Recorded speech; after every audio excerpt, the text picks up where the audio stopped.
Matthew chapter 6 verse 32.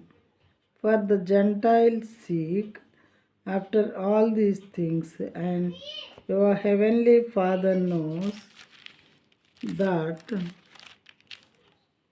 you need them all. But seek first the kingdom of God and his righteousness, and all these things will be added to you.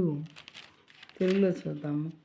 ఇవన్నీ మీకు కావాలనని మీ పరలోకపు తండ్రికి తెలియను. ఇవన్నీ మీకు అవసరమని మీ పరలోకపు తండ్రికి తెలుసు.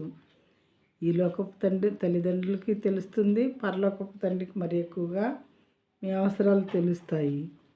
అయితే దేవుడు అంటున్నాడంటే 33వ వచనంలో, కాబట్టి మీరు ఆయన రాజ్యమును నీతిని మొదట వెతుకుడి.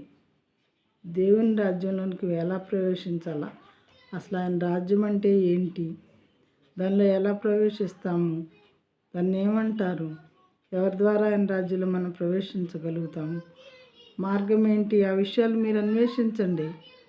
ఆయన నీతిని ఆయన రాజ్యాన్ని వెతికినట్లయితే ఫస్ట్, అప్పుడు అవన్నీ మీకు అనుగ్రహింపబడును.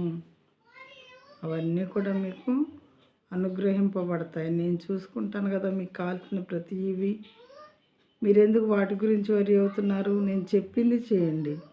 మొదట ఆయన రాజ్యంను ఆయన నీతిని వెతకండి, అప్పుడు అవన్నీ మీకు అనుగ్రహింపబడునని దేవుడు చెప్తున్నారు. ప్రియమైన వాళ్ళారా, మనకిష్టమైతే ఈ విషయాలు నమ్మొచ్చు, మనకిష్టం లేకపోతే నమ్మనవసరం లేదు. కానీ దేవుని వాక్యము, ఇది దేవుని వాక్యమే కనుక రెండంచెల పదునైనటువంటి ఖడ్గము వంటిదన్నమాట దేవుని వాక్యము.